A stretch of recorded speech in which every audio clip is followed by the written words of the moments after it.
일단 이것부터 하나 하겠습니다. 청원들이 쏟아지고 있잖아요. 청와대 청원을 보니까 같은 이슈로도 어마어마하게 숫자가 올라가 있더만요. 가장 대표적인 거는 이제 청와대가 이걸 어떻게 할 수 없다는 거 알면서도 국민의 뜻을 전달하기 위한 청원도 있고, 그러니까 이제 청와대 쪽에서 답변할 때는 이거는 청와대 소관 사항이 아니다라고 말하는 것도 있고, 어떤 경우는 너무 억울해서, 그래서 또는 어떤 경우는 이게 너무 절박해서 청와대 청원들이 굉장히 많더라고요.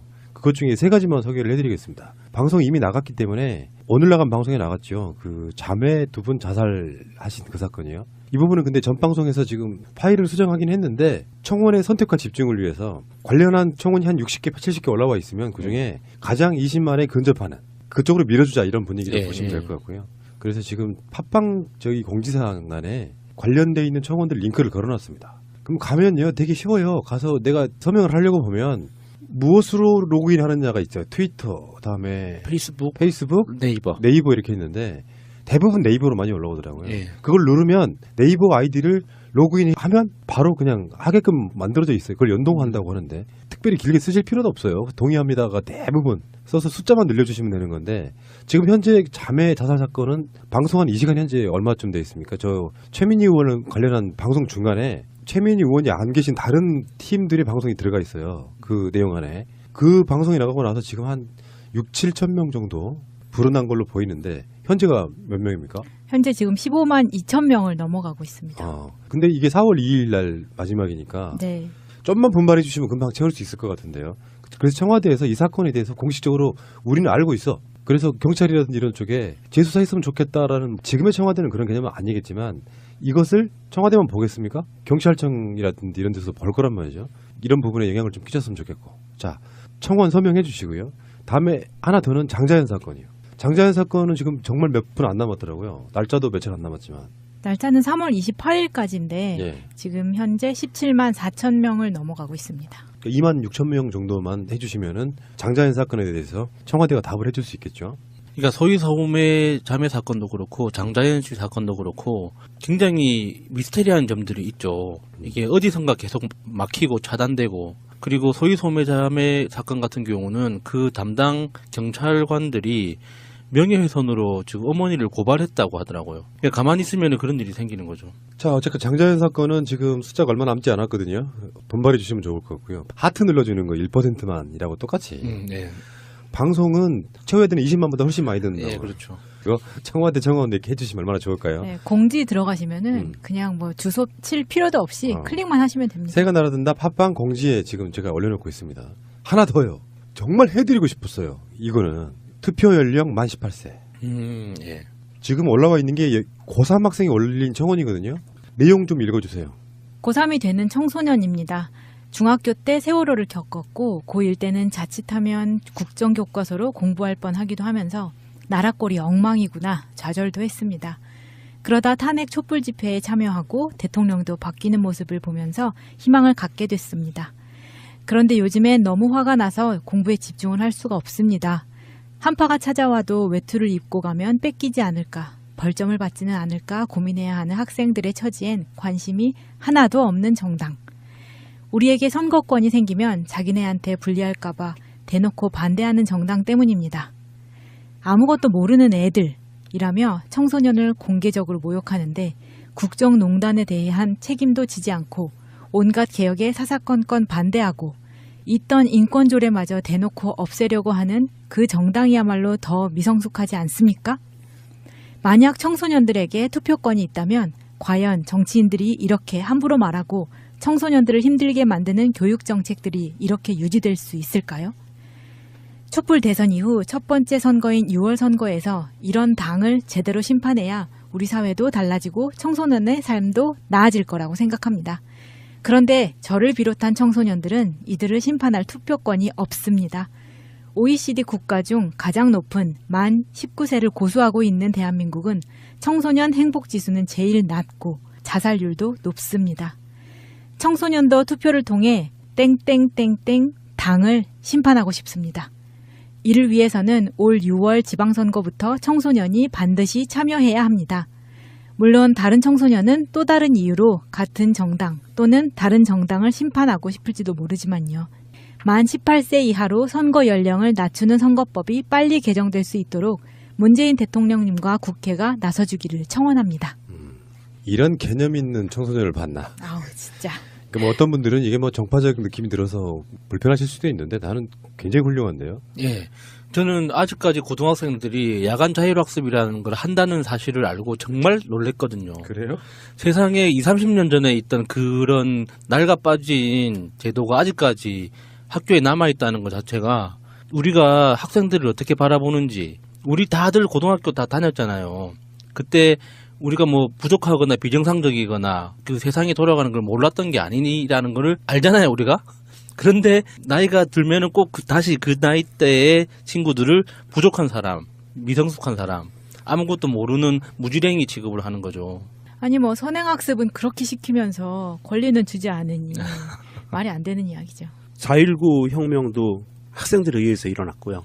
대구 228도 그렇죠. 네, 학생이 주도했죠. 대한민국의 모든 역사 현장에서는, 혁명의 역사 현장에서는 반드시 있었던 존재들이 학생들입니다. 이번 촛불 때도 청소년들이 굉장히 많이 참여했었죠. 예, 맞습니다.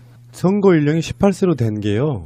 영국과 캐나다는 1970년, 미국은 1971년, 오스트레일리아, 호주는 1973년, 뉴질랜드는 1974년, 스위스는 1991년 이런 식이거든요. 한국은 아직까지 만 19세로 돼 있고요. 독일 같은 경우는 만 16살로 하자는 지금 운동이 일어나고 있을 정도. 머리 다 컸어요. 실제로 다 컸어요. 생각하는 것도 그렇고. 예. 저쪽이 반대는 이유가 뭔지 아십니까? 청소년이라든지 이런 분들의 그 정치적인 생각은 완성되어 있지 않다. 부모들의 생각을 그대로 전달할 가능성이 있기 때문에 청소년들한테 투표권을 주는 건 굉장히 불합리하다고 이야기하고 있습니다. 요즘은 세상 제대로 살려면 어른들이 젊은 사람들한테 뭔가를 물어봐야 되는 세상이잖아요.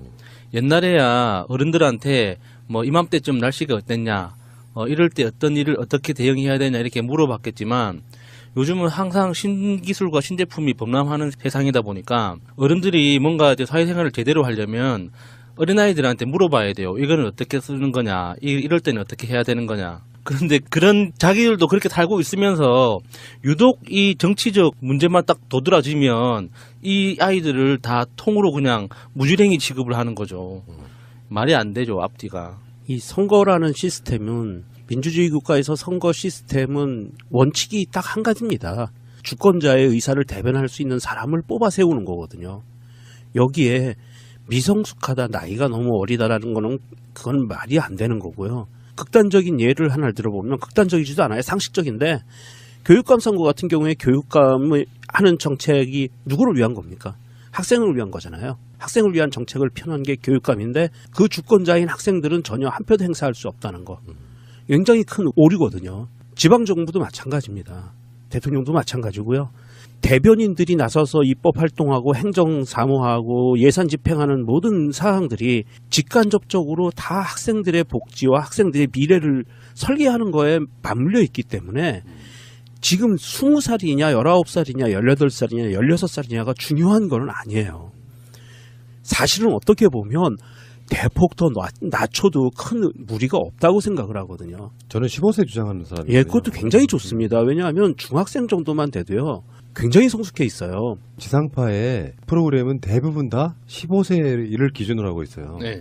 어른으로 인정해 주는 거예요. 네. 지금은 그 학생들에게, 중고등학생들에게 이런 투표할 수 있는 권리, 정치 의사를 표현할 수 있는 권리가 너희가 없다라고 얘기를 해주기 때문에 이 사람들이, 이 젊은 사람들이 정치적인 어떤 욕구나 발언을 드러낼 수 있는 기회가 굉장히 한정돼 있고 스스로도 위축이 돼요. 그런데 만약에 15세 이상, 16세 이상 이렇게 투표권이 있다라고 하는 순간 유권자의 입장에서 이 학생들이 굉장히 활발하고 다양한 정치 활동과 정치 제안들을 할 거란 말이에요.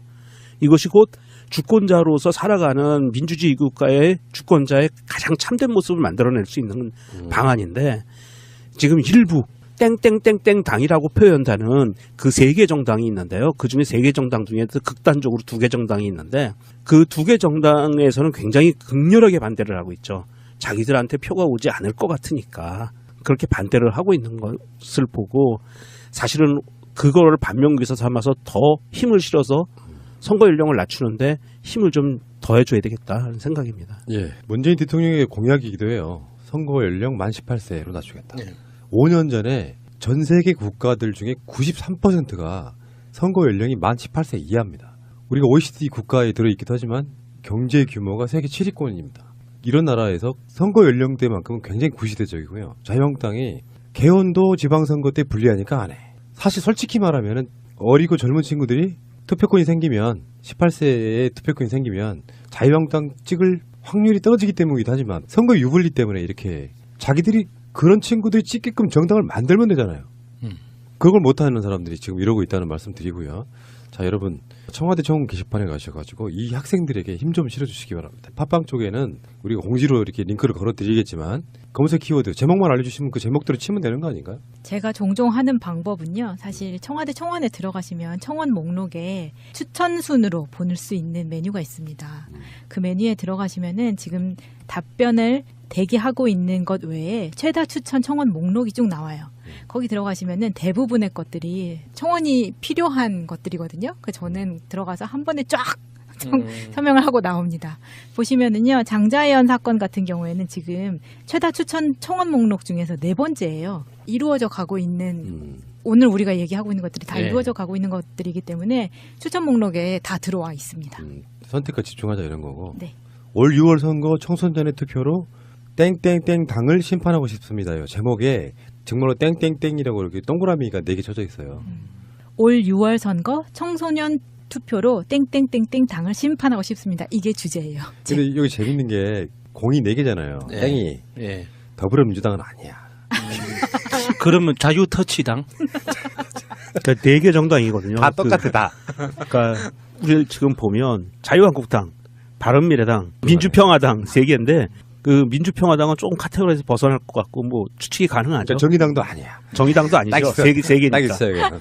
자, 알겠습니다. 대통령 민정수석 비서관 조국입니다. 대통령의 지시에 따라 발표하고자 합니다. 헌법은 국민의 삶을 담는 그릇이다. 헌법이 국민의 뜻에 맞게 하루빨리 개정되어 국민의 품에 안길 수 있도록 한다라고 말씀하신 바 있습니다. 87년 6월 항쟁을 통해 헌법을 바꾼 지 벌써 30여 년이 흘렀습니다. 그동안 IMF 외환위기, 세월호 참사를 거치면서 국민의 삶이 크게 바뀌었고 촛불 집회와 대통령 탄핵 이후 새로운 대한민국을 요구하는 국민의 목소리는 더욱 커졌습니다. 이에 대선 후보 시절부터 일관되게 국민과 약속한 지방선거와 개헌 국민투표 동시 실시를 위해 대통령 발의 개헌안을 마련했습니다. 무엇보다도 먼저 이번 개헌은 첫째도 둘째도 국민이 중심인 개헌이어야 함을 분명히 말씀드립니다. 촛불 시민혁명을 통해 국민들은 국민 주권과 직접 민주주의에 대한 강력한 열망을 보여주었습니다. 따라서 이번 개헌은 기본권을 확대하여 국민의 자유와 안전, 삶의 질을 보장하고 직접 민주주의 확대 등 국민의 권한을 강화하는 내용의 개헌이 되어야 합니다.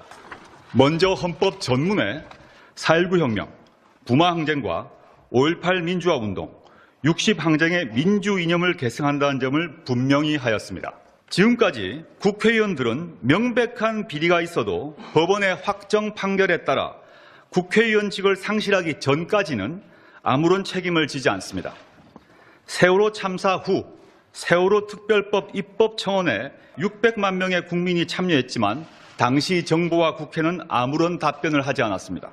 촛불 시민혁명과 쏟아지는 청와대 홈페이지 국민청원을 보면 권력의 감시자로서 입법자로서 직접 참여하고자 하는 국민의 뜨거운 열망을 알 수 있습니다.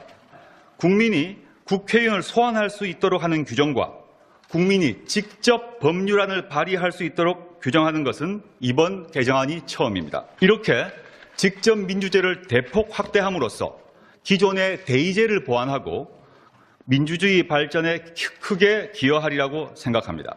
이번 개헌은 기본권 및 국민의 권한을 강화하는 국민 중심의 개헌이 되어야 합니다. 국민의 뜻에 따라 국가가 운영되고 국민 모두가 자유롭고 안전하게 인간다운 삶을 누리는 대한민국을 상상해 보십시오. 헌법이 바뀌면 내 삶이 바뀝니다. 새로운 대한민국은 개헌으로 시작될 것입니다. 지금 이슈는 역시 띄우려고 보니까 뜨고 있기는 해요. 왜냐하면 조국 수석이 나섰거든.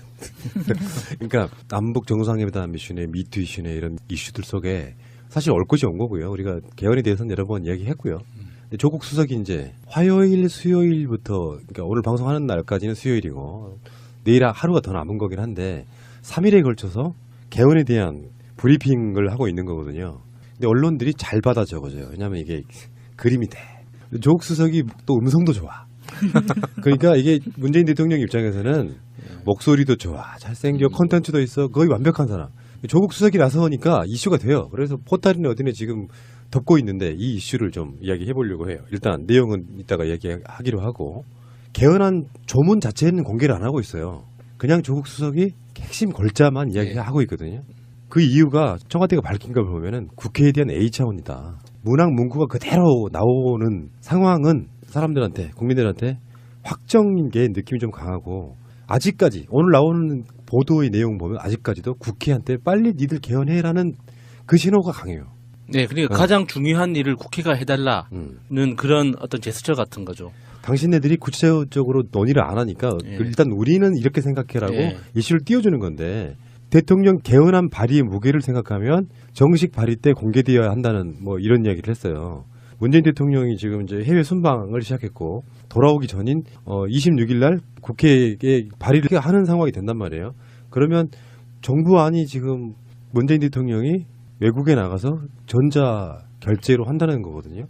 만약에 문재인 대통령이 개헌 발의한 안을 전자 결제로 하기 전까지 국회가 알아서 할게, 지방선거 때까지 할게라고 하면 이 발의는 저는 멈춰질 거라고 봐요. 그러니까 아직까지는 국회를 존중하고 있는 것이죠. 문재인 대통령이 직접 할 수도 있었는데 조국 수석이 하는 이유가 대통령이 직접 그걸 설명하면은 더 이슈는 되겠죠. 왜냐하면 조국 수석보다 더 잘생긴 사람은 청와대 하나밖에 없거든요. 그런데 그렇게 하면 사실 국민들로부터 그게 확정된 안이라는 인식을 준다는 거예요. 그래서 이러이러한 생각으로 정부는 개헌을 발의하려고 합니다까지. 근데 그 내용이 지금 1차, 2차, 3차로 나눠서 이제 하나씩 나오는데 그 우리가 짐작했던 것보다 훨씬 더 개혁적이고 좀 이 임팩트 있는 내용들이 많이 있더라고요. 두 번째 날 이야기부터 먼저 할게요. 오늘 발표된 것부터 먼저 얘기하겠습니다. 시간 역순으로. 일단 여기서 가장 핵심 중에 하나가 토지 공개념을 강화하는 거예요. 아마 팟캐스트나 같은 우리들 같은 방송에서 굉장히 많이 이야기했던 겁니다. 근데 이게 토지 공개념이라는 이 말 자체를 가지고 자유한국당에서 이제 바로 예상할 수 있는 반응을 하죠. 그렇죠. 공산당이다. 빨갱이. 네, 뭐 토지 국유하다, 뭐 이런 식으로 이제 하는데 그 정말 무식한 소리예요. 진짜 무식의 극치예요. 이게 토지 공개념이라는 건 각 나라마다 이름은 다르지만 기본적으로 토지의 공공성에 대해서 과도한 토지의 독점 그리고 토지를 통해서 생산되는 이윤을 토지 보유자가 완전히 오로지 독점하는 이런 경제 형태 자체가 사회 전체적으로 폐해가 너무 크기 때문에 토지를 보유한 사람과 사용하는 사람 사이에 경제적 착취가 일어나지 않도록 여러 가지 방법으로 조정을 하거든요. 우리가 뭐 자본주의의 최선도국이라고 하는 영국에서도 임차인의 권리를 보장하는 여러 가지 제도가 있어요. 그러니까는 내가 이 집을 가졌다고 해서 무한정 이익을 얻어갈 수 있는 게 아니거든요.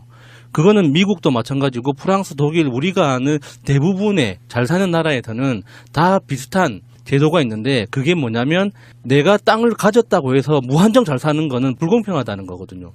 그러니까 그게 토지 공개념이라는 제목으로 우리나라에서는 알려져 있는 건데 이게 여러 정권에서 시도했다가 많이 실패했죠. 심지어 박정희 때도. 그러니까 첫날 나왔던 거는 어떻게 보시면 되냐면은 헌법의 기준이 국가예요. 국가가 국민들을 위해서 뭘 하도록 돼 있는데 이번에 바뀌는 개정안은 뭐냐면은 국민의 권리로 그걸 다 못 박아버리는 거예요. 국가로부터 이러이러한 거를 받거나 얻거나 하는 권리를 갖는다 이런 개념이 주체가 국민으로 바뀌는 거거든요. 두 번째 날도 맥락은 사실상 그렇게 비슷하다고 보면 될 것 같아요. 지금 전체적으로 보면은 경제민주화 부분, 아까 좀 전에 이야기했던 게 그중에 경제민주화는 당연히 예상돼 왔던 부분들이고요. 국토와 자원보호 강화도 이 제목만 봐도 느낌이 좀 오시죠? 그리고 토지 공개념의 가장 기본 골자는 토지의 공공성과 합리적 사용을 위해서 필요한 경우에 한해서 특별한 제한 또는 의무 부과를 할 수 있도록 하자는 거예요. 내 땅이니까 내 맘대로 해 이런 게 아니고 토지는 공공재인 개념을 도입을 하면은 못하게 할 수 있는 부분이 생기는 거예요. 왜? 어떤 이유로? 토지 소유자가 아닌 국민들이 피해를 볼 수 있으면 토지 소유자가 그 권리를 행사할 수 없게 나가는 그런 방식인 거고. 다음에 농업의 공익적 기능 보장이라는 부분도 있고요. 이거는 이제 다 저희들이 방송 시간상 다 설명해 드릴 수는 없지만 중소기업과 소상공인, 그다음에 소비자 보호 강화, 기초 학문의 장려와 과학기술의 목적. 이건 굉장히 디테일한 부분들이 지금 헌법에 지금 포함되는 것 같고요. 그중에서도 좀 전에 말씀드린 것처럼 가장 국민들한테 와닿을 만한 게 바로 토지 공개념의 강화다, 이렇게 말씀드리고 싶어요. 토지 공개념이 강화되면 사실 부동산 투기 같은 거 관련해 가지고 정부가 정책을 짜는 데 있어서 훨씬 더 강력한 정책을 짤 수가 있거든요. 토지가 없는 입장에서 대환영합니다. 그럴 수도 있죠. 네. 실제로 개발이익 환수법이나 토지 초과 이득세 같은 경우에 사실 지금 그 가장 핫 이슈가 되고 있는 게 강남의 재건축이거든요. 강남 재건축에 대해서 초과 수익에 대해서 과세를 하겠다면서 굉장히 좀 디테일하게 정부에서 파고 들어가서 한 가구당 과한 곳은 8억 정도의 세금을 낼 수 있게 재건축을 하면서 그렇게 지금 그 정부에서 그 입장을 발표했는데 이 재건축 당사자인 조합원들이 그렇죠. 헌법 소원을 제출했어요. 그래서 세계재산권 때문에 그런 거잖아. 예, 개인 재산권을 침해한다라고 정부가 침해한다라고 헌법 소원을 제시했는데 그런 부분들이에요. 그래서 토지 공개념이라는 것이 이 토지를 뭐 강제 수용하겠다 이런 개념들로 그 저쪽 땡땡땡땡 당에서는 아마 물타기를 할 수도 있는데 강제 수용 이런 개념은 아니고요. 이게 공공의 목적에 맞게 토지를 사용할 수 있는 어떤 근거를 제시한다는 거죠. 그러니까 헌법상 보장된 개인의 사유재산권을 진짜 명백하게 정면으로 배치하는 건 전원개발법 같은 거죠. 박정희가 만들었던 악법 중에 악법인데 나라 한전에서 여기에다가 발전소를 만들 거야 라고 선포하면 그 내 땅이 아닌 게 돼버리는 거예요. 그래서 뺏겨서 쫓겨나는 주민들이 우리 뉴스에 드러나지 않기 때문에 우리는 볼 수 없지만 각 지역마다 굉장히 많아요. 그러니까 그런 거는 자유한국당이 아무 말도 안 하고 있죠. 그렇게 기본권을 정면으로 부정하는 그 지금 현행법에 대해서는 지금 현재 그 민주당에서 과거에서부터 꾸준하게 전원개발법의 폐지 또는 전면 개정에 대해서 꾸준하게 발의를 함에도 불구하고 한 번도 법사위에서 통과된 적이 없어요. 근데 이게 그 만약에 이렇게 기본권을 강화하고 토지 공개념에 대해서 강화하는 이런 헌법이 다시 마련되면 이제 공공을 위해서 사용할 토지의 필요성에 대해서 국민에게 그 일방적으로 착취하는 게 아니라 협의해 나가는 새로운 제도가 생길 수 있는 거죠. 근데 이제 현재까지 나온 것만으로도 어마어마한 것들이 많습니다. 1일차, 2일차를 해서 가장 저는 관심 있게 우리가 봐야 될 부분 중에 하나가 국민 발안제하고 국회의원 소환제예요. 예. 네. 주체가 바뀐다는 거잖아요. 나라를 다스린다 국가 얘기 아니고 국민이 주인이다 이 개념으로 예. 바뀐 거예요. 아무것도 아닌 것 같지만 진짜 완전히 다르더만요. 네, 진짜 정치인들이 국민의 대리자가 되는 거죠. 지금까지는 정치인들이 국민을 다스렸다면 이제부터는 진짜 우리가 나라를 직접 다스리는데 그 정치인들이 우리를 대행하는 역할을 하게 된다는 거죠.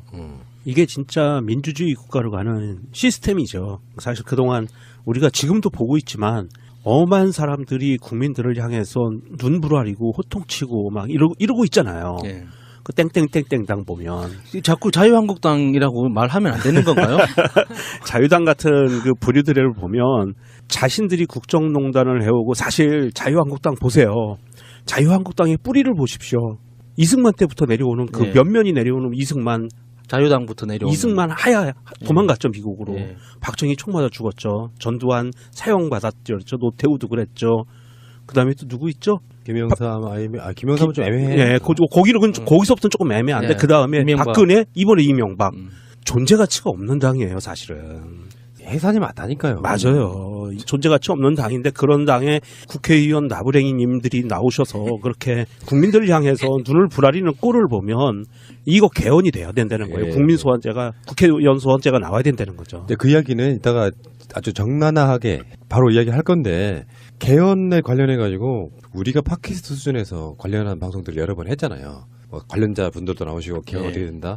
그 많은 요구들이 사실상 다 수용된 개념인데 개념적으로 한번 보세요. 근로를 노동으로 이름 바꾼다는 것이고요.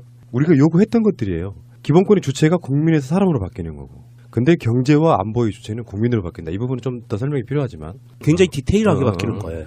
공무원의 노동 3권도 허용되는 것이고요. 물론 군인은 제외되고요. 아까 말씀드린 국민발안제, 국회의원 소환제도 있고요. 검사의 영장 청구권의 규정을 삭제합니다. 이게 김기춘의 흔적이죠. 예. 이건 헌법 사항도 아니고 이거는 형사소송법에서 다뤄도 된다 예, 이런 예. 거고요. 그걸 헌법에 넣어놨다는 거지. 그런 부분도 있고 우리가 줄기차게 주장해왔던 것들이 사실상 100% 소용 아닌가. 그게 진짜로 촛불 국민 헌법이죠. 네. 그렇죠. 인권과 기본권과 지방자치 그리고 골목상권, 경제민주화 이런 부분들이 다 수용이 된 거고요. 그 다음에 이제 3일차에 나오는 건 지금부터가 이제 가장 세게 싸워야 될 부분이죠. 이게 권력구조와 헌법기구. 그러네. 이 부분에 대한 게 3일차에 나오는데 대통령제냐 뭐냐 뭐 이렇게 이제 야당 측에서는 계속 이제 아마 칼 들고 덤빌 겁니다. 이런 부분이 3일차에 나올 거고요.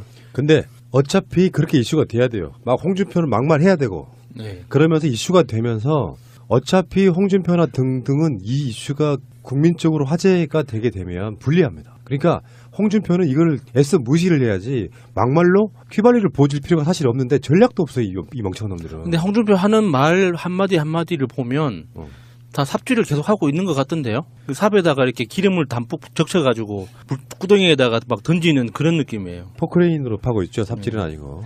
우리나라 해방 이후에 대통령 발의 개헌을 하는 것은 거의 독재정부 시대였습니다. 개헌은 국회에서 여야 합의로 하는 겁니다. 개헌이 안 될 것은 뻔합니다. 우리가 개헌 시기에 대해서 반대하고 있는 한 국회에서 통과되지 않을 것은 뻔합니다. 일각에서는 무기명 비밀투표니까 반란표가 나오지 않느냐. 내가 원내대표를 했고 정치 23년 했습니다. 그런 바보스러운 투표 전략을 채택할 리가 있습니까? 예초부터 개헌투표 만약 하자고 하면 본회의장 우리는 들어가지 않습니다. 들어가는 사람은 제명 처리합니다. 들어가는 사람은 제명 처리합니다. 개헌의 본질은 제왕적 대통령제의 타파입니다. 국민의 여망도 제왕적 대통령제의 타파에 있습니다. 제왕적 대통령제는 건드리지 않고 헌법 전문에 온갖 사건들을 다 넣어가지고 그렇게 전문을 먹칠을 하려고 하고 그런 시도는 우린 받아들이지 않습니다. 제일 열받는 게 김성태가요. 개헌 이야기를 했어요. 2년 전에. 예. 왜 기억들 아시지만 박근혜가 국회에 와가지고 이게 자기 최순실 게이트가 터지려고 하니까 대통령 발의 개헌하겠다고 국회에서 연설한 적 있죠. 예. 그때 사실상 개헌은 대통령이 나서지 않으면 안 되는 구조로 지금까지 돼왔다. 그래서 대통령이 개헌을 주도하는 게 맞다고 했던 자들이에요.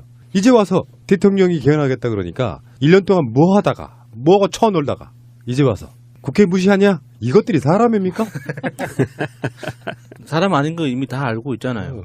근데 대다수의 국민들이 얘네들이 1년 동안 놀았던 거를 모르기 때문에 이런 말을 그냥 하는 거예요. 이 말만 포커스돼서 뉴스에 나오기 때문에. 저쪽에서 나오는 개헌의 반대 이유는 딱 하나예요. 꼬투리를 잡았어. 내용적으로 보면 반대할 게 별로 없어요. 국민의 주권 강화하는 거는. 대통령 중임제 이야기가 나오는 순간에 박근혜가 제왕적 대통령이어서 나라가 이 모양 이 꼴이 됐는데 또 대통령제 하자고 사실은 대통령제에 대한 속내에는 반대 생각은 없다고 봐요. 근데 꼬투리를 그렇게 잡는 거예요. 그러면서 제왕적 대통령제를 계속 가지는 거기 때문에 우리는 개헌을 반대하는 거야. 촛불의 민심은 제왕적 대통령제의 피해를 줄여보겠다고 하는 그 핀트를 공략하는 지점을 딱 그것만 갖고 있어요. 다른 워딩도 네, 그러니까 뭐 다른 추가적인 연구나 사례에 대한 어떤 발표 같은 게 하나도 없이 들으면 들을수록 너무 빡치는 게 그 지점이죠. 제왕적 대통령이란 그 워딩 말고는 아무런 내용이 없어요. 예를 들어서 정말 제왕적 대통령이라고 한다면 미국 사례를 한번 보면 대통령이 가지고 있는 권한의 종류나 숫자만 보더라도 우리나라보다 훨씬 더 강력한 권한을 가지고 있잖아요. 하지만 결정적으로 다른 건 의회가 조금 더 큰 권한을 가지고 있기 때문에 견제가 되고 있는 거거든요. 그러니까 대통령제만 보면 모든 대통령은 제왕적인 특성을 가지고 있어요.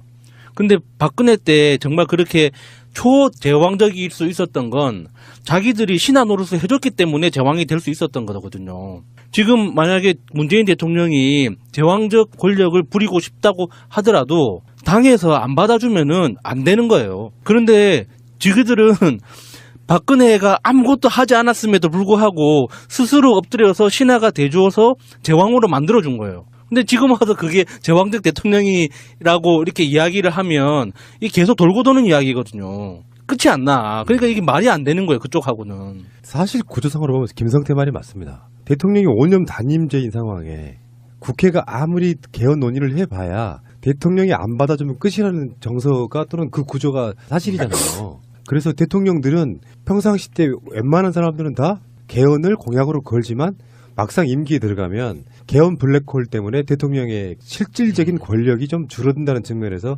에이 개헌 안 해? 이게 계속 정권 때마다 반복되어 왔던 거예요. 그래서 김성태가 2년 전에 했던 말은 틀린 말이 아니고 그럼 결론적으로 말하면 이 구조는 뭐냐면 지금 문재인 대통령이 안 나서면 또 개헌 없이 그냥 가는 거거든요. 국회는 뭔가 할 이유가 없는 거예요. 근데 문재인 대통령 입장에서는 그냥 이렇게 가면 돼요. 근데 일단 이분이 성격이 좀 그렇잖아요. 좀 공약 걸었는데 어떻게라도 해야 된단 말이에요. 근데 공약도 공약이지만 이번에 개헌을 안 하면 이 역사적인 측면에서 우리 국민들 우리가 봐야 되는 피해가 너무 커요. 죄를 짓는다고 예, 생각하는 예. 거예요. 그래서 문재인 대통령이 그러니까 어떤 소리를 듣더라도 이렇게 질러 놓는 거거든요. 근데 이런 걸 어떤 상황이라고 표현해야 되죠? 대통령이 하면 논란이 되고 안 하면 못하고 이 상황이잖아. 그럼 둘 중에 하나를 택해야 되잖아. 하는 거예요. 그래서 국회가 26일 전까지 국회의장 뭐 원내외 교섭단체가 이렇게 모여가지고 우리 개헌을 며칠까지 합의하기로 했다라는 결론이 나오면 이건 사실상 없는 걸로 돼요. 아직까지는 그렇다고 보시면 되고 26일 날 그거를 발의하는 이유 중에 하나가 결국에 개헌을 하게 되면 대통령 발의 개헌 아니든 국회 발의 개헌 아니든 60일을 줘야 됩니다. 네. 근데 그 60일 주고 나서 뭐 또 어디로 가고 국민들한테 이거를 개헌안을 설명하는 시간이 필요하잖아요. 그 시간까지 다 합치면 26일 날 하는 것도 사실상 늦었어요. 그런 부분이 있다는 말씀드리고 정말 괘씸한 거는 홍준표입니다. 이런 이야기를 했어요. 뭐라고 그랬냐면 일각에서는 자유한국당 국회의원들도 무기명 투표이기 때문에 국회 본회의장에 들어가서 찬성하고 나올 거야. 대통령 발의 개헌안이 되면. 그래서 사실은 3분의 2가 찬성할 수 있다라고 본다. 그러면서 홍준표가 뭐라 그러냐면 내가 정치를 20몇 년 한 사람이라고. 그 정도 전략이 없겠냐고. 국회의사당 안으로 들어가는 순간 제명한다는 거예요. 자유한국당은 아예 표결에 참여하지 않겠다. 지금 110 몇 석 좀 되잖아요. 116석? 6석. 예. 그 사람들이 들어가는 것 자체를 찬성으로 간주하고. 그러면 사실 그 개헌 자체가 통과할 수 있는 가능성은 사실 없는 거죠. 그런데 그 개헌 투표는 기명 투표라고 기명이죠. 들었는데요. 네, 기명 투표고요. 처음에 팩트부터 틀렸다고. 네. 그렇구나. 그러니까 이 사람은 정말로 무슨 말을 하고 있는지 본인이 어떤 말을 해야 되는지 전혀 생각 없이 얘기하는 사람이라 주장이죠. 네, 주장. 그래서 바람 이렇게 했으면 좋겠다. 저는 이 홍준표 이 사람이 저는 이런 의심도 했었어요. 혹시 추미애 대표가 심어놓은 엑스맨 아닌가? 저쪽으로 완전히 본진을 폭파시키기 위해서 자폭을 시키기 위해서 난 그런 생각까지 하게 되거든요. 추미애 대표가 미인계로 그렇죠. 꽂아놓은 이 홍준표 발언에 의하면 국회에 들어가면 제명시키겠다고 했는데 이거 지금 박수 치면서 즐거워하실 분이 있죠. 김연아 자유당 그 비례대표 의원 당당하게 걸어 들어가고 제명당하고 제명의 길로 탈당당해서 김연아는 지금 전향했어요. 다 전향했는데 어. 마음속에 그 불길은 아직 있을 거라고 생각해요. 그러니까 네. 참 아니 어쨌건 이건 어차피 이 부분은 정치적으로 풀 수밖에 없는데 자유한국당이 이런 식으로 어그로를 끌면은 방법이 하나밖에 없어요. 국회를 뒤집어 엎는 수밖에 없지. 아니, 그러니까 국회에 그 모자란 애들이 박근혜 탄핵 국면에 국민들이 막 심하게는 180만 명씩 막 하루에 이렇게 뛰쳐나오고 그러니까 놀래가지고 탈당하고 막 그랬던 거 아니에요 지금까지. 네. 그런 상황을 만들어 놓는데 지금 어차피 6월달 개헌은 됩니다. 대통령의 의지 때문에 되는 거예요. 아이 귀찮은데 뭐 자유한국당이 하자는 대로 한번 서가지고 10월달에 할까 하다가 유야무에 넘어가는 그 상황은 안 만들어져. 어떻게든지 발의를 할 거예요. 그러면 만약에 이게 국회에서 뭐 보이콧을 하든 뭐하든 한다고 치더라도 만약에 촛불이 일어나서 아까 좀 전에 우리가 정말 수박 거달기식으로 다뤘던 내용이 통과가 안 되고 무산되는 상황을 한번 생각해 보세요. 박근혜 국정농단이 비할 수 있겠어요? 그러면 홍준표가 먼저 끌려 내려온다고 나는 봐요. 그거를 계속 그렇게 왕곡하게 막고 있으면. 네. 이게 홍준표가 이렇게 이런저런 이야기를 하는 것 자체가 우리가 다른 반대 진영에 있어서 그 사람들이 보기 싫은 게 아니라 그쪽에 있는 그 당 사람들이 보기에도 부끄러운 말들을 너무 많이 하잖아요. 그러니까 개헌을 하되 이런 내용으로 하자라고 이야기하는 건 또 몰라. 분명히 20일인가 21일까지 자유한국당 개헌안을 내놓겠다고 했거든요. 근데 그 이야기는 또 쏙 들어가고 개헌 자체가 불필요하다는 논리로 지금 멍멍이 소리를 또 계속 개 같은 소리를 하고 있는 거예요. 그러니까 이거는 단순히 이게 뭐 우리가 서로 반대 진영에 있기 때문에 저 사람들을 공격하기 위해서 하는 이야기가 아니라 같은 당에서 봐도 이건 너무 무리한 거야. 개헌 이슈로 지금 이제부터는 사실상 지방선거 때까지는 그러면 개헌 전쟁이에요. 그러면 저쪽에서 있잖아요. 이러이러한 개헌을 완고하게 막고 있는 사람들이 자유한국당이라는 인식이 생기면 실제로 자유한국당은 선거 전에 들어가면 아젠다 싸움에서 져요. 예. 자기 당의 각 시장이나 뭐 의원, 시의원, 군의원, 도의원, 뭐 이렇게 다 그런 식의 후보로 나온 사람들 입장에서는 그 아젠다로 지기 때문에 국민들은 80% 가까운 사람들이 개헌하자고 해요. 근데 그걸 막고 있는 세력이 자유한국당이란 말이에요. 결국엔 선거에서 그런 프레임에 갇힐 수밖에 없어요. 개헌을 안 하자고 할 명분이 사실 없는 거거든. 국민들이 그중에서도 개헌하자고 하는 사람이 약 80%. 그중에서 사실상 한 3분의 2 정도는 대통령제로 그냥 가자. 이렇게 하고 있는데 말도 안 되는 걸로 어그로를 끌면 이 이슈가 지방선거를 덮을 이슈가 돼버린다고. 그러면 결론적으로 말해서 이 사람들이 지방선거 때 살아날 방법이 사라지는 거예요. 아래로부터 겨우 원성들이 계속 들어오고 홍준표는 사실상 선거 유세를 갈 곳이 없고 부끄러우니까. 예. 그러니까 지금부터는 문재인 대통령이 정말 그 승부사라는 게 이런 거예요. 그런 상황들을 다 대비해놓고 결국엔 개헌 이슈를 애들이 받아주면서 협조한 모양새로 가면 피해와 구분이 사라져요. 국민들 입장에서도. 아, 홍준표의 자유한국당은 좋아졌구나 이렇게 느낄 정도의 느낌이 있다고 생각해요. 근데 여기서 이렇게 극렬한 대립구도를 만들어 놓는 순간 홍준표나 자유한국당은 더 쪼그라든다. 이거 생각 못하고 있는 거예요 지금. 어쨌든 간에 그 당이 지금 요즘에 그런 얘기가 나오고 있습니다. 산무정당, 산무 후보. 일단 후보가 없어. 난 이거 진짜 불쌍해 죽겠는 게 마이너스의 선. 옛날 같으면 저쪽 당이나 이쪽 당이나 지지율도 비슷하고 그래서 뭔가 좀 이름값이 좀 있는 사람들이 좀 나와요. 근데 홍준표가 영입하려고 하는 그래서 언론에 뚝 띄우는 족족 나 안 나가 다 된 거예요. 뭐 그런 느낌이에요. 바퀴벌레가 몸에 앉는 느낌.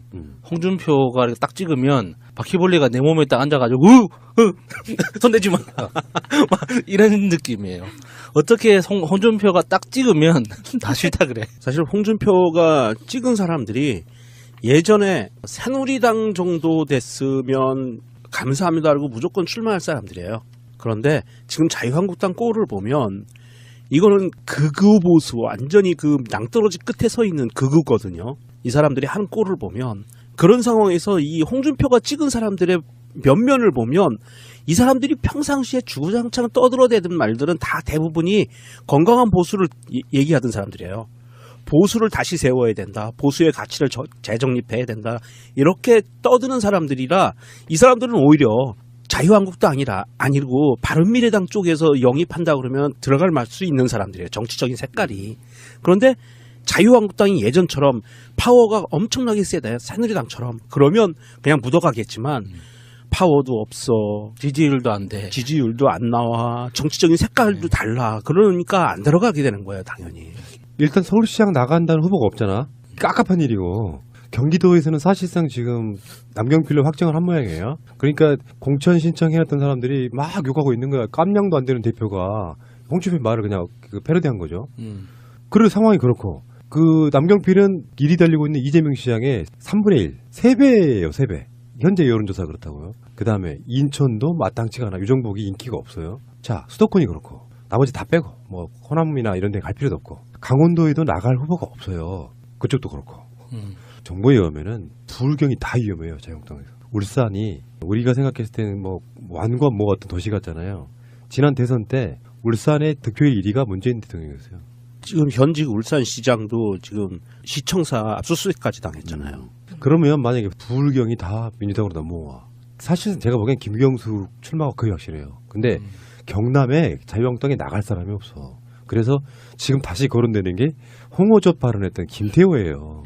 아, 너무 신떡밥이다. 신떡밥. 안 그러면 홍준표가 다시 나가든지. 그러니까 얼마나 깝깝하냐고. 그래, 후보가 일단 없고요.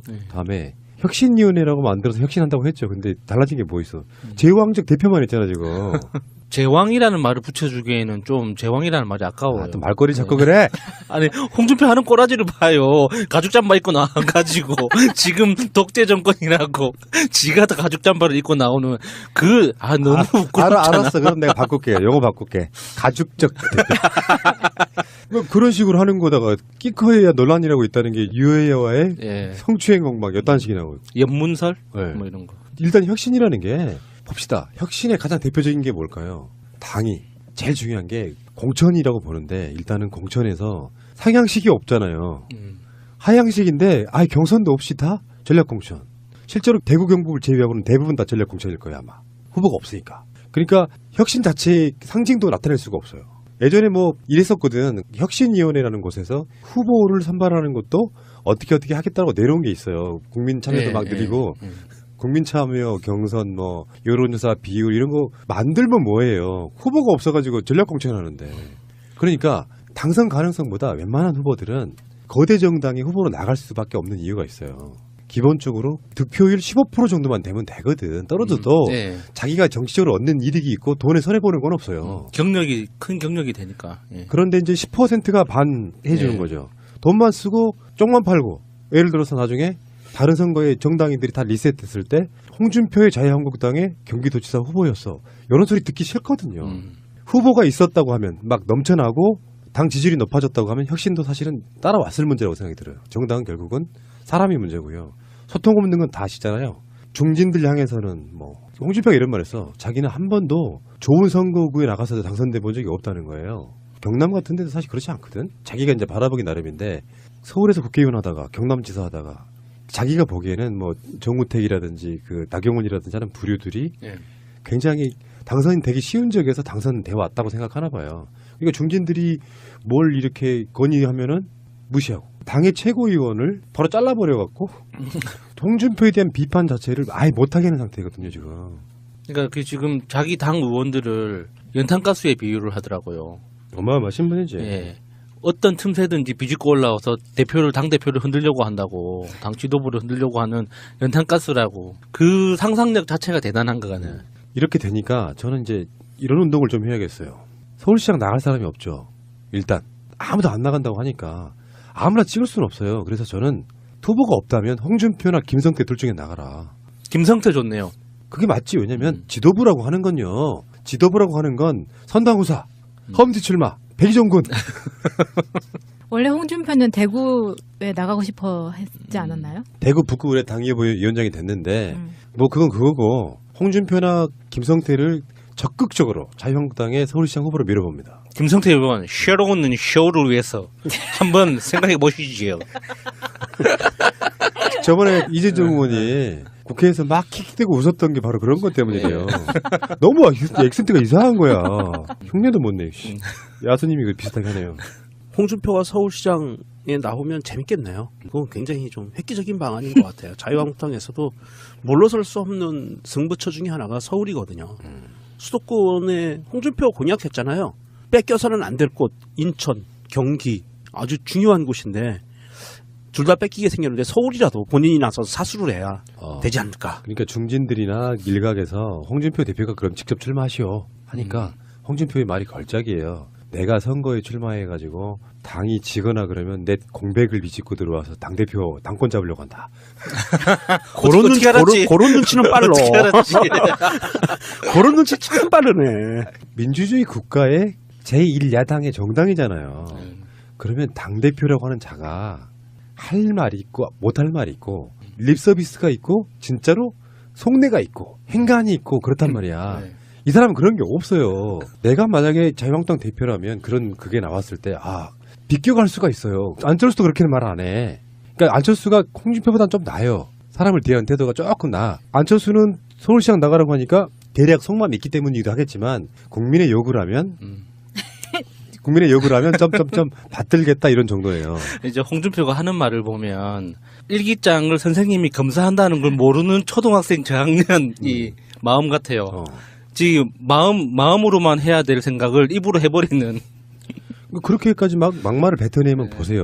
지금 경기도지사 나가겠다고 했던 사람 중에 그리고 최민희 의원한테 항상 그 정치 교육 받고 있는 김용남 전 의원, 또 김종희 전 의원 이런 사람들이 홍준표가 리스크라고 했던 사람들이 있잖아요. 극력 반발할 수밖에 없잖아요. 그 말이 멋있더라고. 그렇게 전략공천이 사실상 결정되니까 중이 저리 신으면 떠나는 게 맞지만 나는 안 나간다. 제가 왜 이런 얘기를 드리냐면 계속 무시당하고 인격적으로 모독당하는 중진 의원들. 이 후보로 나가려고 막 최소한 막 준비했던 사람들인데 그냥 무시당한 사람들. 이 사람들의 입장에서는 계속 칼을 갈 거 아니에요. 언젠가 홍준표는 제가 말씀드리지만 자기 당 사람들에 의해서 축출된다니까요. 당을 망친 일종의 자당 농단 같은 거예요. 박근혜의 국정농단이 있다면 자유한국당 농단은 홍준표가 하고 있는 거지. 이를테면 권력이 한 사람에게 집중돼서 그 사람이 법에 의하지 하냐고 마음껏 그 권력을 휘두른다 이런 뜻이에요. 농단이란 게 딱 맞잖아요. 그러니까 농단 시즌 2인 거죠. 홍준표는. 홍준표도 사실은 냉정하게 보면 앞으로 남아 있는 게 한 5개월 정도밖에 안 남은 것 같아요. 한 5개월 정도 지나면 아마 지방선거 끝나고 자유한국당이 책임론. 그렇죠. 나와서 전당대회를 임시 전당대회를 열고 아마 지도부 교체를 시도할 거예요. 그때 되면 홍준표의 약발이 아마 거의 떨어져서 강제로 하차당하지 않을까 싶습니다. 홍준표의 임기가 아마도 내년 6월 정도로 알고 있거든요. 네. 홍준표가 정상적인 사람이란 전제하에서는 지방선거 끝나면 내려놔야 될 거예요. 근데 홍준표가 지금 어떤 식으로 어그로를 끄냐면 자기가 한 말 있잖아요. 6개 이상을 가져오지 못하면 당대표 내려놓겠다. 그러니까 이 사람 피해의식이 너무 강해요. 내가 당권을 쥐고 있는데 6개를 가져오지 못하면 내려놓겠다고 하니 같은 당내에서 6개를 못 채우게 하는 세력이 있다. 이런 피해의식이 있어요. 정말 이상한 사람이죠. 당대표라면 그런 것들을 끌어안고 가야 되거든요. 근데 내가 당 사람이에요. 그 당의 딱 대장이 마음에 안 들어. 이 새끼 때문에 당이 망해야 되는 거예요. 당을 그렇게 끌어가고 있다고. 리더십이 그건 쥐뿔도 없는 이 상태인 거야. 그래서 홍준표가 최근에 한 말이 어차피 지방선거 끝나고 나면 전당대회 해야 될 걸 이렇게 뉘앙스로 얘기를 하고 있어요. 재신임 받겠다는 거야. 간단히 말하면 자기가 다시 출마해가지고. 그게 재신임이 가능하다고 하는 그 상상력 그 자체가 참 대단하다고 해야 되나? 이렇게 보면 좀 될 것 같긴 해요. 어차피 선거에 패할 가능성이 사실상 50% 이상의 상황. 이 상황이 홍준표에 의해서 만들어진 것이냐 아니면 박근혜 국정농단 시즌2에서 그 여파로 온 것이냐에 대한 자기는 이미 6개 이상을 가져오지 못하면 당대표 그만두겠다고 말은 했지만 그렇게 물러나기에는 너무 상황이 지금까지도 좋아지지도 않고 좋아질 것 같지 않으니 밑밥을 까는 거예요. 그러면 어떻게 되느냐. 다시 선거를 뽑히면 당대표는 임기가 2년이죠. 네. 다음 총선 때 공천권을 행사할 수 있습니다. 정말 잔머리 굴리는 그게 홍준표고요. 그런 리더가 있으면 제가 봤을 때는요. 자질, 어떤 정치적인 수준, 세력, 단언컨대 홍준표는 박근혜보다 못한 리더예요. 아무것도 아닌 사람이죠. 내홍의 발단은 일부 비홍계 중진 의원들 사이에서 제기된 홍준표 책임론이었습니다. 지방선거 구인난을 지적하며 홍 대표가 직접 서울시장이나 재보궐선거의 선수로 나서야 한다고 주장한 겁니다.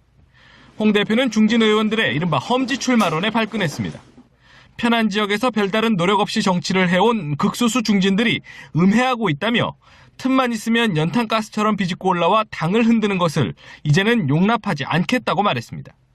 김성태 원내대표가 중진 의원 연석회를 열고 중재 역할에 나서려 했지만 중진 의원들은 불참한 채 별도 모임을 갖기로 했습니다.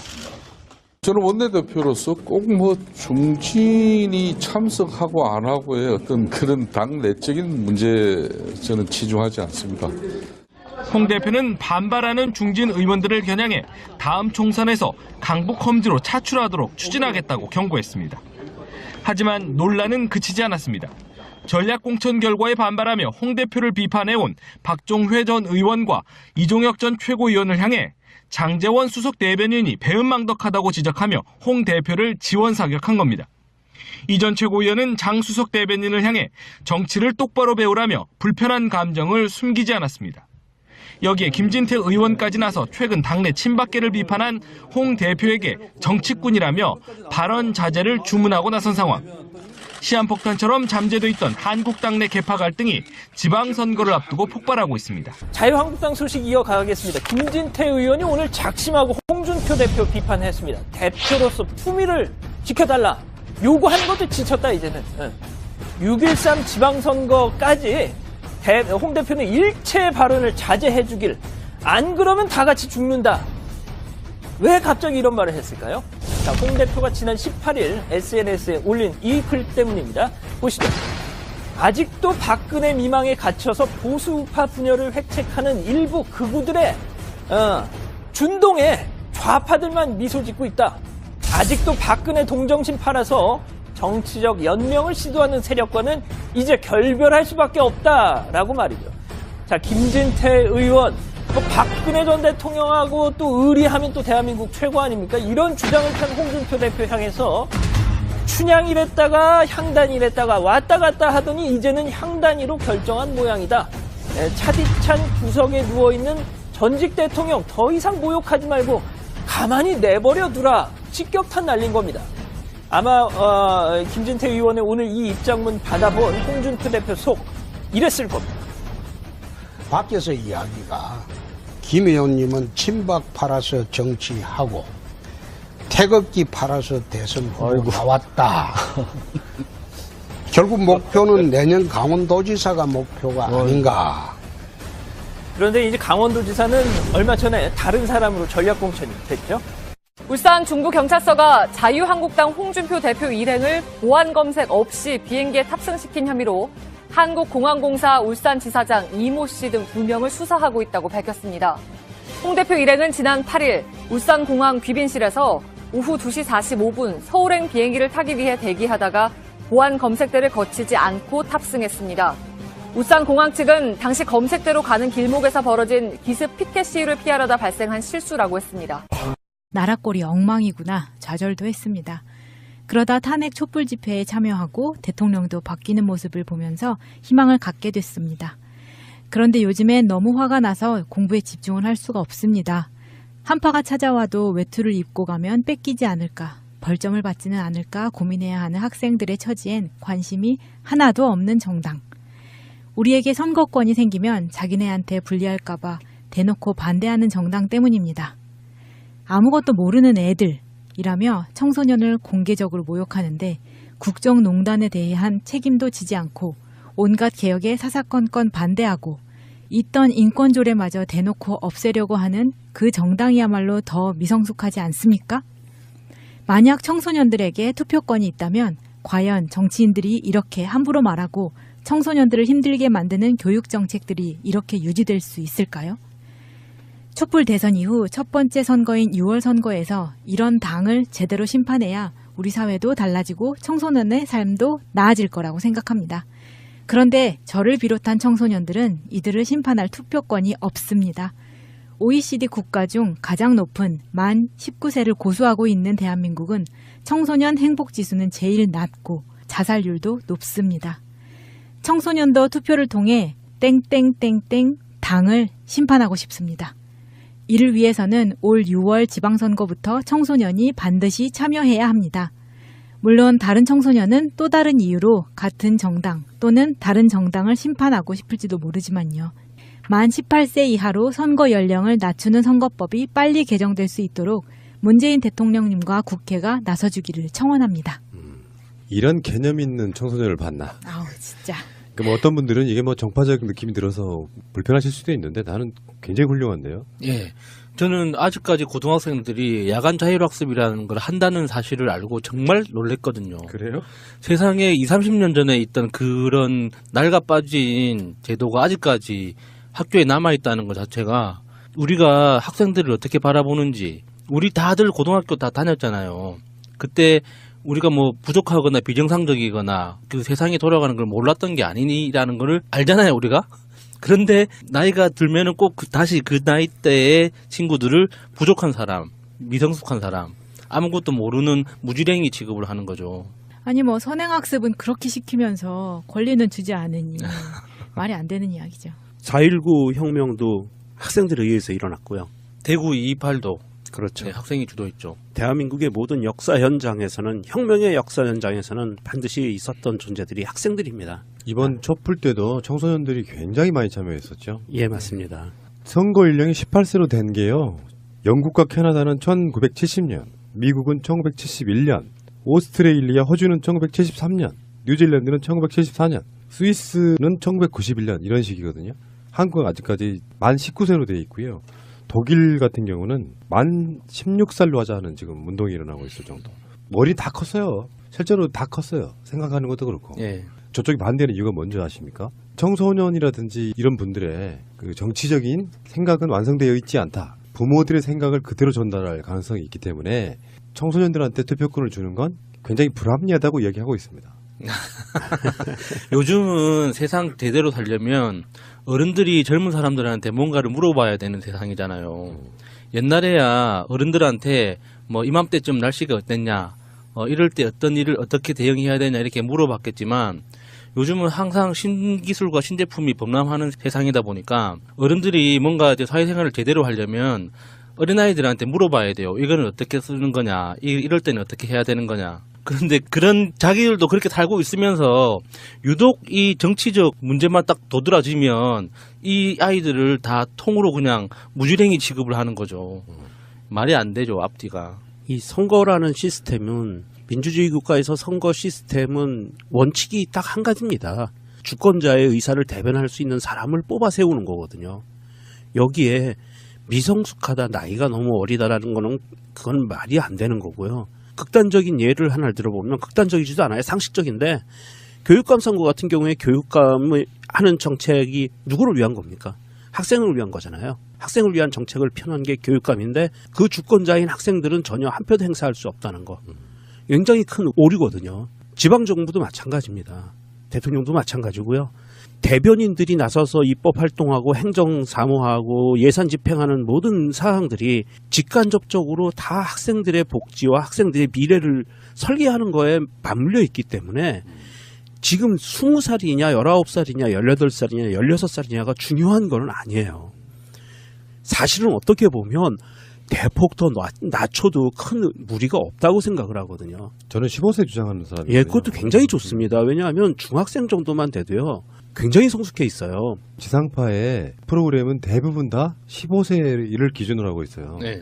어른으로 인정해 주는 거예요. 네. 지금은 그 학생들에게 중고등학생들에게 이런 투표할 수 있는 권리, 정치 의사를 표현할 수 있는 권리가 너희가 없다라고 얘기를 해주기 때문에 이 사람들이 이 젊은 사람들이 정치적인 어떤 욕구나 발언을 드러낼 수 있는 기회가 굉장히 한정돼 있고 스스로도 위축이 돼요. 그런데 만약에 15세 이상, 16세 이상 이렇게 투표권이 있다라고 하는 순간 유권자의 입장에서 이 학생들이 굉장히 활발하고 다양한 정치 활동과 정치 제안들을 할 거란 말이에요. 이것이 곧 주권자로서 살아가는 민주주의 국가의 주권자의 가장 참된 모습을 만들어낼 수 있는 방안인데 지금 일부 땡땡땡땡 당이라고 표현하는 그 3개 정당이 있는데요. 그중에 3개 정당 중에서 극단적으로 2개 정당이 있는데 그 2개 정당에서는 굉장히 극렬하게 반대를 하고 있죠. 자기들한테 표가 오지 않을 것 같으니까 그렇게 반대를 하고 있는 것을 보고 사실은 그거를 반면교사 삼아서 일단 이것부터 하나 하겠습니다. 청원들이 쏟아지고 있잖아요. 청와대 청원을 보니까 같은 이슈로도 어마어마하게 숫자가 올라가 있더만요. 가장 대표적인 거는 이제 청와대가 이걸 어떻게 할 수 없다는 거 알면서도 국민의 뜻을 전달하기 위한 청원도 있고, 그러니까 이제 청와대 쪽에서 답변할 때는 이거는 청와대 소관 사항이 아니다라고 말하는 것도 있고, 어떤 경우는 너무 억울해서, 그래서 또는 어떤 경우는 이게 너무 절박해서 청와대 청원들이 굉장히 많더라고요. 그것 중에 3가지만 소개를 해드리겠습니다. 방송이 이미 나갔기 때문에 오늘 나간 방송에 나갔죠. 그 자매 2분 자살하신 그 사건이에요. 이 부분은 근데 전 방송에서 지금 파일을 수정하긴 했는데 청원의 선택과 집중을 위해서 관련한 청원이 한 60개, 70개 올라와 있으면 그중에 가장 20만에 근접하는 그쪽으로 밀어주자 이런 분위기라고 보시면 될 것 같고요. 그래서 지금 팟빵 저희 공지사항란에 관련돼 있는 청원들 링크를 걸어놨습니다. 그럼 가면요 되게 쉬워요. 가서 내가 서명을 하려고 보면 무엇으로 로그인 하느냐가 있죠. 트위터, 그다음에 페이스북, 네이버 이렇게 있는데 대부분 네이버로 많이 올라오더라고요. 예. 그걸 누르면 네이버 아이디를 로그인하면 바로 그냥 하게끔 만들어져 있어요. 그걸 연동한다고 하는데 특별히 길게 쓰실 필요도 없어요. 동의합니다가 대부분 써서 숫자만 늘려주시면 되는 건데 지금 현재 자매 자살 사건은 방송한 이 시간 현재 얼마쯤 돼 있습니까? 저 최민희 의원 관련한 방송 중간에 최민희 의원이 안 계신 다른 팀들의 방송이 들어가 있어요. 그 내용 안에. 그 방송이 나가고 나서 지금 한 6, 7천 명 정도 불어난 걸로 보이는데 현재가 몇 명입니까? 현재 지금 15만 2천 명을 넘어가고 있습니다. 근데 이게 4월 2일 날 마지막이니까 네. 좀만 분발해 주시면 금방 채울 수 있을 것 같은데요. 그래서 청와대에서 이 사건에 대해서 공식적으로 우리는 알고 있어. 그래서 경찰이라든지 이런 쪽에 재수사했으면 좋겠다라는 지금의 청와대는 그런 개념은 아니겠지만 이것을 청와대만 보겠습니까? 경찰청이라든지 이런 데서 볼 거란 말이죠. 이런 부분에 영향을 좀 끼쳤으면 좋겠고. 자, 청원 서명해 주시고요. 다음에 하나 더는 장자연 사건이에요. 장자연 사건은 지금 정말 몇 분 안 남았더라고요. 날짜도 며칠 안 남았지만. 날짜는 3월 28일까지인데 예. 지금 현재 17만 4천 명을 넘어가고 있습니다. 2만 6천 명 정도만 해주시면은 장자연 사건에 대해서 청와대가 답을 해줄 수 있겠죠. 그러니까 소위 소매 자매 사건도 그렇고 장자연 씨 사건도 그렇고 굉장히 미스테리한 점들이 있죠. 이게 어디선가 계속 막히고 차단되고 그리고 소위 소매 자매 사건 같은 경우는 그 담당 경찰관들이 명예훼손으로 지금 어머니를 고발했다고 하더라고요. 그러니까 가만히 있으면 그런 일이 생기는 거죠. 자, 어쨌든 장자연 사건은 지금 숫자가 얼마 남지 않았거든요. 분발해 주시면 좋을 것 같고요. 하트 눌러주는 거 1%만이라고 똑같이. 네. 방송은 청와대는 20만보다 훨씬 많이 듣는다고. 네, 그렇죠. 이거 청와대 정원 이렇게 해주시면 얼마나 좋을까요? 네, 공지 들어가시면은 그냥 뭐 주소 칠 필요도 없이 클릭만 하시면 됩니다. 새가 날아든다 팟빵 공지에 지금 제가 올려놓고 있습니다. 하나 더요. 정말 해드리고 싶었어요. 이거는 투표 연령 만 18세. 예. 지금 올라와 있는 게 고3 학생이 올린 청원이거든요. 내용 좀 읽어주세요. 고3이 되는 청소년입니다. 중학교 때 세월호를 겪었고 고1 때는 자칫하면 국정교과서로 공부할 뻔하기도 하면서 더 힘을 실어서 선거 연령을 낮추는데 힘을 좀 더해줘야 되겠다 하는 생각입니다. 예, 문재인 대통령의 공약이기도 해요. 선거 연령 만 18세로 낮추겠다. 네. 5년 전에 전 세계 국가들 중에 93%가 선거 연령이 만 18세 이하입니다. 우리가 OECD 국가에 들어있기도 하지만 경제 규모가 세계 7위권입니다.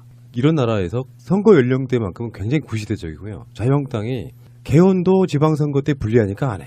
사실 솔직히 말하면 어리고 젊은 친구들이 투표권이 생기면 18세에 투표권이 생기면 자유한국당 찍을 확률이 떨어지기 때문이기도 하지만 선거 유불리 때문에 이렇게 자기들이 그런 친구들이 찍게끔 정당을 만들면 되잖아요. 그걸 못하는 사람들이 지금 이러고 있다는 말씀 드리고요.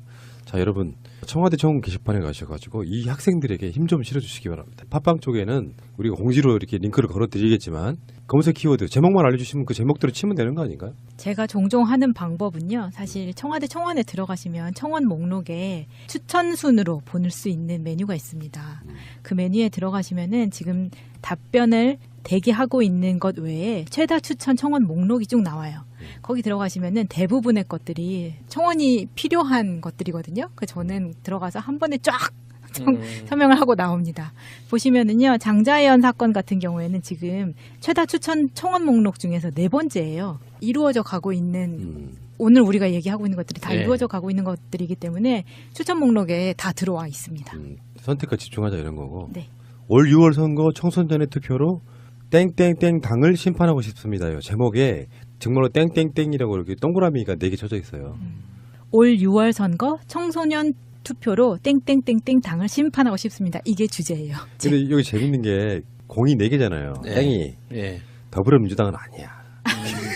그러면 자유터치당? 그러니까 4개 정당이거든요. 다 똑같아, 다. 그러니까 우리 지금 보면 자유한국당, 바른미래당, 민주평화당 3개인데 그 민주평화당은 조금 카테고리에서 벗어날 것 같고 뭐 추측이 가능하죠. 정의당도 아니야. 정의당도 아니죠. 3개니까. 딱 있어요.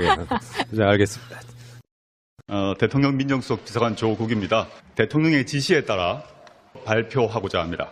헌법은 국민의 삶을 담는 그릇이다. 헌법이 국민의 뜻에 맞게 하루빨리 개정되어 국민의 품에 안길 수 있도록 한다라고 말씀하신 바 있습니다. 87년 6월 항쟁을 통해 헌법을 바꾼 지 벌써 30여 년이 흘렀습니다. 그동안 IMF 외환위기, 세월호 참사를 거치면서 국민의 삶이 크게 바뀌었고 촛불 집회와 대통령 탄핵 이후 새로운 대한민국을 요구하는 국민의 목소리는 더욱 커졌습니다. 이에 대선 후보 시절부터 일관되게 국민과 약속한 지방선거와 개헌 국민투표 동시 실시를 위해 대통령 발의 개헌안을 마련했습니다. 무엇보다도 먼저 이번 개헌은 첫째도 둘째도 국민이 중심인 개헌이어야 함을 분명히 말씀드립니다. 촛불 시민혁명을 통해 국민들은 국민 주권과 직접 민주주의에 대한 강력한 열망을 보여주었습니다. 따라서 이번 개헌은 기본권을 확대하여 국민의 자유와 안전, 삶의 질을 보장하고 직접 민주주의 확대 등 국민의 권한을 강화하는 내용의 개헌이 되어야 합니다. 먼저 헌법 전문에 4.19 혁명, 부마 항쟁과 5.18 민주화 운동, 60 항쟁의 민주 이념을 계승한다는 점을 분명히 하였습니다. 지금까지 국회의원들은 명백한 비리가 있어도 법원의 확정 판결에 따라 국회의원직을 상실하기 전까지는 아무런 책임을 지지 않습니다. 세월호 참사 후 세월호 특별법 입법 청원에 600만 명의 국민이 참여했지만 당시 정부와 국회는 아무런 답변을 하지 않았습니다. 촛불 시민혁명과 쏟아지는 청와대 홈페이지 국민청원을 보면 권력의 감시자로서 입법자로서 직접 참여하고자 하는 국민의 뜨거운 열망을 알 수 있습니다. 국민이 국회의원을 소환할 수 있도록 하는 규정과 국민이 직접 법률안을 발의할 수 있도록 규정하는 것은 이번 개정안이 처음입니다. 이렇게 직접 민주제를 대폭 확대함으로써 기존의 대의제를 보완하고 민주주의 발전에 크게 기여하리라고 생각합니다. 이번 개헌은 기본권 및 국민의 권한을 강화하는 국민 중심의 개헌이 되어야 합니다. 국민의 뜻에 따라 국가가 운영되고 국민 모두가 자유롭고 안전하게 인간다운 삶을 누리는 대한민국을 상상해 보십시오. 헌법이 바뀌면 내 삶이 바뀝니다. 새로운 대한민국은 개헌으로 시작될 것입니다. 지금 이슈는 역시 띄우려고 보니까 뜨고 있기는 해요. 왜냐하면 조국 수석이 나섰거든. 그러니까 남북 정상회담 이슈네, 미투 이슈네 이런 이슈들 속에 사실 올 것이 온 거고요. 우리가 개헌에 대해서는 여러 번 이야기했고요. 근데 조국 수석이 이제 화요일, 수요일부터 그러니까 오늘 방송하는 날까지는 수요일이고 내일 하루가 더 남은 거긴 한데 3일에 걸쳐서 개헌에 대한 브리핑을 하고 있는 거거든요. 근데 언론들이 잘 받아 적어줘요. 왜냐하면 이게 그림이 돼. 조국 수석이 또 음성도 좋아. 그러니까 이게 문재인 대통령 입장에서는 목소리도 좋아, 잘생겨, 컨텐츠도 있어, 거의 완벽한 사람. 조국 수석이 나서니까 이슈가 돼요. 그래서 포탈이나 어디네 지금 덮고 있는데 이 이슈를 좀 이야기해 보려고 해요. 일단 내용은 이따가 이야기하기로 하고 개헌안 조문 자체는 공개를 안 하고 있어요.